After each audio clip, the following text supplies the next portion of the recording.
The views, thoughts, and opinions expressed in this episode are that of the guest and host and do not necessarily reflect the values of sponsors or other associated organizations.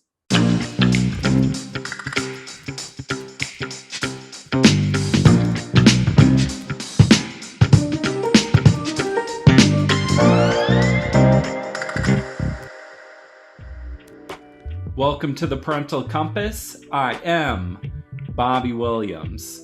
Please look us up, Parental Compass, on Apple Music, Spotify.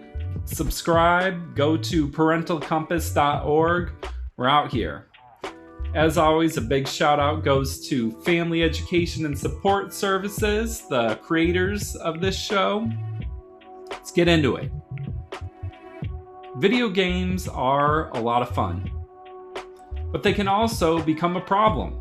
They can become an addiction, just like a lot of things. So what do you do if your child is developing a serious problem? What does that even look like? Well, here to discuss the issue with me is Hilarie Cash. Hilarie is a psychologist who runs a residential treatment facility called Restart. You can look them up by going to restartlife.com. I don't want to waste too much time on the introduction. Hilarie has a lot of important information. Let's get into it. I was talking with a friend about this topic, and she was saying, why are we, like, if a kid is talented at gaming, why are we looking at that different than if they were spending hours playing soccer or hours learning to dance? Like, why is this skill looked down upon? Or what are your thoughts about that? Well, I think it's really helpful to think in terms of child development. What do children need to develop well? Mm-hmm. Make it through all the stages of development. And children need certain kinds of experiences that will help them be well rounded. So, a child who is a great musician or a wonderful dancer, they're not going to be playing music and dancing for 18 hours a day and binging on that for 30 hours at a time. Mm. You know, a talented child who is pursuing a passion will do it. If they're doing it right, they're still going to have some balance in their lives. They're going to still be, getting exercise, getting sleep, eating well, taking care of themselves, having friends, being responsible within the family. All of these things are in the whole picture of a child's life, even if they are pursuing a passion or a talent with great devotion. Yeah. Well, so where is that line then? You're talking about gaming 18 hours. What's the difference between just an avid gamer and someone that is actually a gaming addict? Well, it's interesting because the World Health Organization does distinguish between hazardous gaming. Think of it on a continuum. So there's the non-gamer, there's the very casual gamer, there's the serious casual gamer, Mhm. um, and the serious gamer, and the hazardous gamer, and the addicted gamer. And it's not real easy to see what the distinction is, but the gamer who falls out of, who goes beyond hazardous gaming is the gamer who is um, the signs of addiction that are critical is loss of control, the inability to control or limit their gaming. There and gaming takes precedence over everything else, and there are negative consequences that are very severe as a result. And so, for instance, the negative consequences might be chronic lack of sleep. The negative consequences might be grades dropping and failing out of school. The negative consequences might be isolation in front of a screen and not enough face-to-face time. The consequences might be severe depression and heightened anxiety. And so you have to look at how they're functioning, and if there are really serious consequences to their functioning, then you're looking at a problem. And How severe that problem is the difference going to be between hazardous gaming and addictive gaming. And the complete loss of control is what distinguishes an addiction. Yeah, so it's a real addiction. You can't give me a straight hour amount though, can you? No, although what research does, I mean, there's some really good research on this, and the research is that up to 2 hours a day of gaming can actually be beneficial to kids. Hmm. It's entertainment, it gives them something to talk about, they fit in with their peers. It's like Yeah. fine. And especially if it's pro-social gaming, then they know that that actually increases pro-social behavior. So up to 2 hours is fine. But once you start going beyond 2 hours of gaming, then you start to see some of the negative effects more and more and more as those hours start mounting up. Yeah, that was something I wanted to touch on was a lot of young people, they're like, well, my friends are on the game. This is my way of being social. Or sometimes a kid might be bullied, but their social standing is high in the game because it's just judged on how you play the game. Right? So a kid could argue, this is where I'm accepted. This is where my friends are. What What would do you I say say to to a that? kid like that? Yeah, yeah. So especially a child who has autism, like they're high functioning, they have what's called Asperger's, or they have traits of autism, so that those are kids who often are bullied because they're Hmm. not picking up on social cues well, and so they don't fit in easily socially. They are going to be very, very, very drawn to online gaming, um, because it feels safe to them there and it doesn't ratchet up their high anxiety. And again, in moderation, that's okay. The trouble is that the research is also very clear that there's a strong positive correlation between depression and the amount of time spent online, Hmm. because we are social animals and we do need to be in social, face to face social connection with one another. The more time somebody is spending online, the less time they're spending with family and friends. And so you take kids who are bullied, take kids who have poor social skills, those are kids who need a lot of extra help and support so that they can find kids to be friends with out in the real world. But they do need those real world face to face friendships, not just finding it online, because just finding it online is not an adequate substitute. It's I use the analogy that if you're it's like feeding sugar to a starving person. That person will in the end still starve. Hmm. Okay. Hmm. So somebody who's starving for social contact and you give them their just nothing but online social contact, they will still starve in the end. They may not realize it, but they are still starving. So you've got to help everybody. All kids need help developing social connection. It's an interesting metaphor. Why do you think it's mainly, in general terms, boys and men that are so into gaming? Like, there are female gamers, but it seems like it's predominantly a guy thing. It is. It is. I mean, there are more female gamers as time goes by, but I think there are a number of reasons for it. Females do tend to be more drawn to social media Mhm. than males. Um, and so many of the games that are the most popular and the most addictive are games where the online communities are often very misogynistic, anti-female, so it's a very unpleasant environment for females. The games are highly competitive and often very violent, and a lot of females just are not as drawn to that as males are.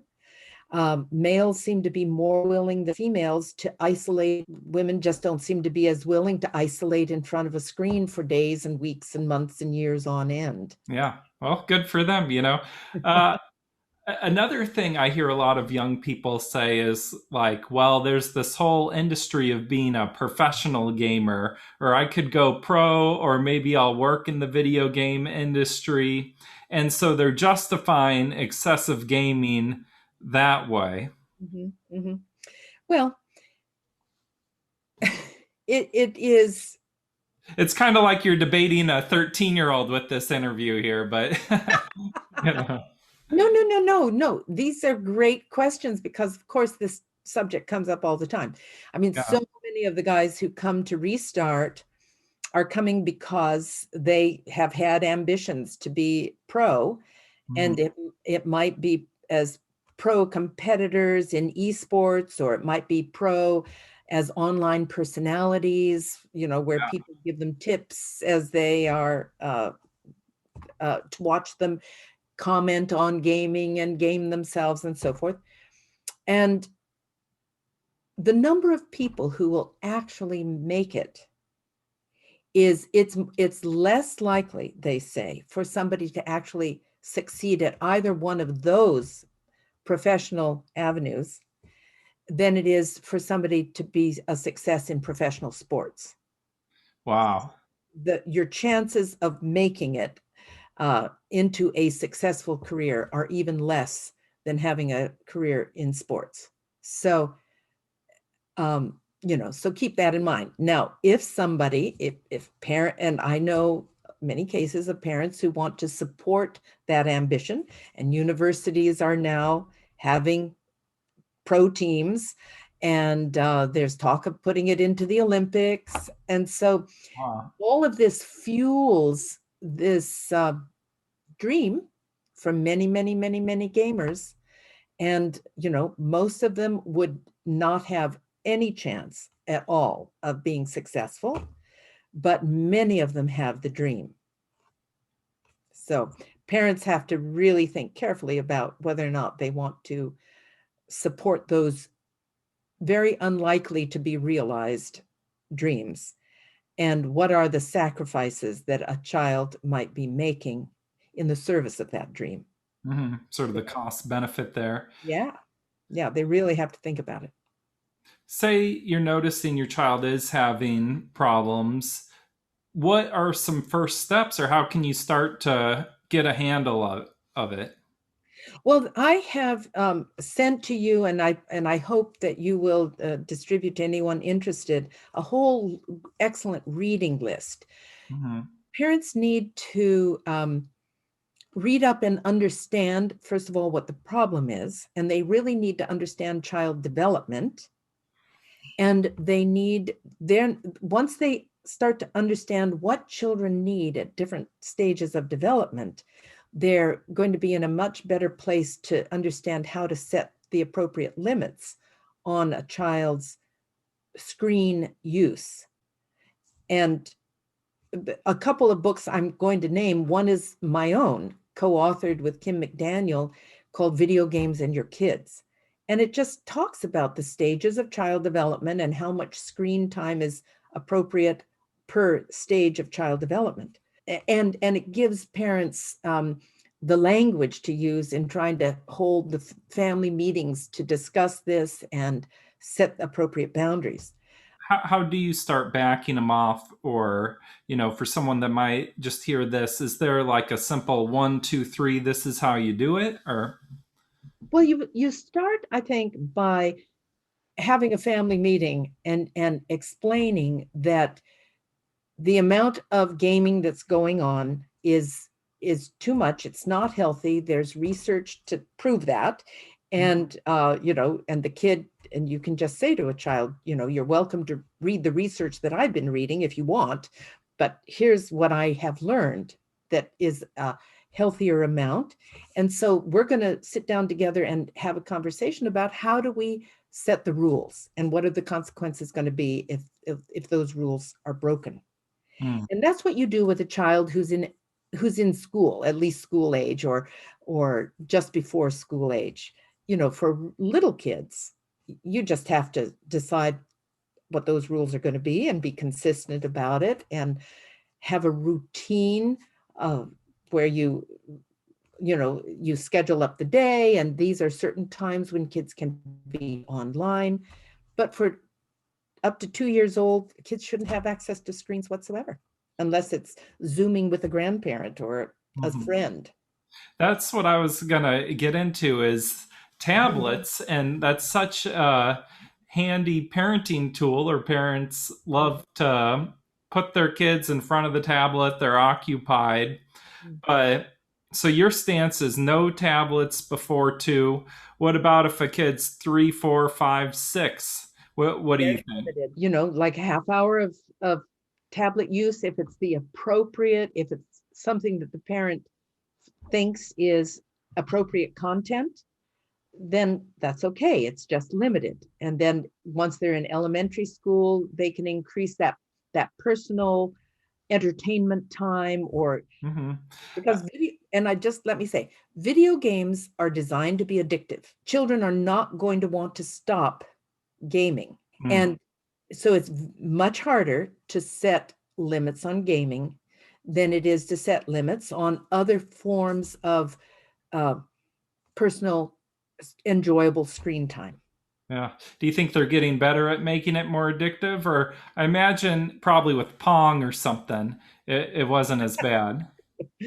No, they hire psychologists to help them analyze the data. Artificial intelligence is combing through the data all the time. When games are being developed, Valve is a very, very successful gaming company, for instance. It's right here in Bellevue, Washington. They have a psychologist on their team who's analyzing the data and saying, okay, this is where we're losing players. We need to make some adjustments and see if we can keep our players there. We don't want to lose them. Yeah. Let's experiment with this little funny hat that they can buy, and let's see if they will buy it. And they do. Oh my gosh, let's see what else we can offer them. It's almost like that psychologist is your polar opposite and Yeah. the yin to your yang here, you know? And I have to tell you, I was on a tour through Valve Hmm. 10 years ago or so, they didn't know my work, and I just totally felt like I was a mole. It Like the enemy. was very That's funny, great. actually. Well, so what do you think of? I imagine Minecraft and Fortnite, those are really for the young kids. Oh no. I mean, everyone plays them, but young kids really get into them. And I imagine there's problems with those games too. Yeah, yeah.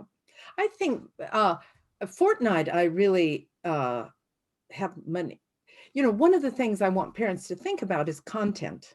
Like, what is the content? Are you really comfortable with violence and with people killing each other? Is that really that antisocial behavior that your kids are engaging in? Is that really what you want? Because there is clear evidence that engaging in antisocial behavior in a game increases antisocial thoughts and behavior outside the game. So Fortnite is a very violent game. Do you really want your kids playing Fortnite? I challenge parents to think carefully about that. Minecraft is a game that can be very benign and can be quite pro-social, but there also can be some of very problematical elements that people build, things that people build, gambling elements, uh, pornographic elements in certain areas of the game, and so forth. So first of all, one of my recommendations is to parents is to not let children younger than teenagers and maybe even high school play multiplayer online games, because there is so many ways that kids can get into trouble. All those games, for instance, have loot boxes, loot Yeah. crates, that kind of thing. That's gambling. And so kids are gambling. Do you really want to get your kid used to gambling? Yeah. Well, I'm glad that there's people that are working to counteract this, to do this work and help people, because it does seem like it's a real addiction. You know, it can be totally debilitating. Well, what's going on in the brain? The neurology of behavioral addictions is the same as chemical addictions. Well, thank you so much for taking the time to come talk with us today. It's been my pleasure. Thank you for inviting me.